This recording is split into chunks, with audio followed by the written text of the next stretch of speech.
Sia ekonomik, sia... Po, nga Argentina. Po. Me prindër emigrant italian në Argentinë, pra ishte papa i parë nga Amerika Latine. Po, në vërtet. Zoti Lugja, ndërkaq, thjeshtësia e tij dukej edhe tek fakti që Papa Francesku nuk jetonte, pra jetonte veçmas i larguar nga apartamenti në Pallatin Apostolik, në një shtëpi të thjeshtë. Ishte kjo një zgjedhje që ai e kishte bërë? A ky është momenti që na treguat pak më herët për çadrën, besoj, fotoja që po shohim në ekran? Ajo që them unë që zgjodhi atë, edhe zgjodhi thjeshtësinë në të gjitha llojet e pozicioneve. Në radhë të parë zgjodhi një makinë shumë të thjeshtë dhe hoqi të gjitha ato makina të blinduara të tipeve të fundit, me elektrike, me ujë, me naftë, me benzinë, i hoqi të gjitha dhe mbajti një makinë thjeshtë.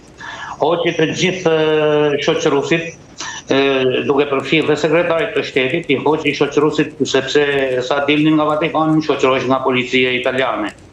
4-5 makina duke hoqëruar sekretarin e shtetit. Hoqi gjitha shoqërimet nga vetvetja e deri me prelati me i fondit, mund të themi. Bani një revolucion, mund të themi, mrena për mrena Vatikanit, sa që u detyrohen edhe të tjerët të përshtaten me ta. Po. Ndërkaq, në këndvështrimin tuaj, sa i ka përjetuar Papa Francesku edhe kritikat apo rezervat që ai ka marrë për disa qasit që kishte, qoftë me pedofilët, qoftë me sistemin financiar, apo dhe me homoseksualët? Si ka përjetuar Papa Francesku? Është kritikuar jo pak lidhur me këto qasje? Mund të them vetëm me disa që unë e kam përjetuar vetë, kur unë isha së bashku me te, edhe një prelat i kishë se cili ju drejtue për filanin, një zëdhëm së dita, është lodhur pak. Mi t'jallë që donte që ta hise, a i kthej shpenë dhe i bu. Do të thotë që nuk e përfillit llafin që i tha që është i lodhur. E kuptoj. Ndërkaq, si kanë qenë muajt e fundit, kur dhe Papa Francesku kishte probleme shëndetësore dhe kur i duhej të lëviste në një karrocë? E kishit parë në këto momente, të paktën në këto muaj, zoti Lugja? E kam pa edhe me shëndim shumë, sepse me zi ngrihe nga karocela, po kishe i gjallë shumë të mrekullueshëm që e pa zgjodhi vetë. Zgjodhi jo nga forcat speciale të policisë, po e zgjodhi nga një shtres shumë e ulët dhe i ka shërbyer deri ditën e fundit. Është djalë i mrekullueshëm. Kështu që Papa Francesku do të mbahet mend mbi të gjitha për thjeshtësinë dhe afërsinë që ai krijonte me njerëzit.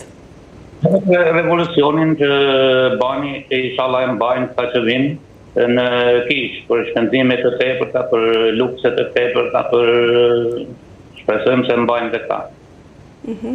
U duk diçka e tillë edhe në mënyrën, domethënë, edhe ashtu se si u duk kisha Vatikani, ishte e dukshme diçka e tillë, zoti Lugja? Ky reformimi që Papa Francesku bëri në heqjen e luksit të shfrenuar?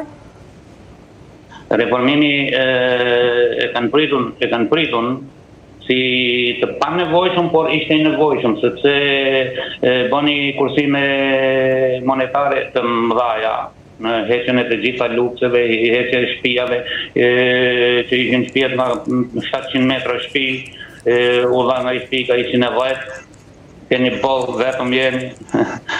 Bani shumë ndryshime, Ishin të dukshme këto ndryshime? Ishin të dukshme në Vatikan, në Selinë e Shenjtë këto ndryshime?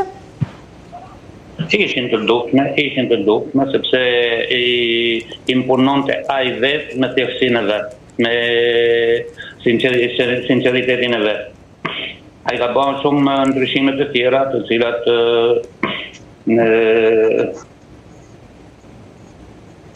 Mund të them këto. Po, dakord. Edhe diçka, hera e fundit që ju e pat apo e takuat Papa Franceskun kur ishte? Ka qenë para 2 vjetësh. Para 2 vjetësh. Ka po që unë jam në pension pa 7 vjetë, jam në pension. Kam punu 27 vjetë, edhe tani ka 7 vjetë jam në pension. Po 2 vjetë me përë dhe takova. Si kanë qenë këto? Si kanë qenë këto gati? Kam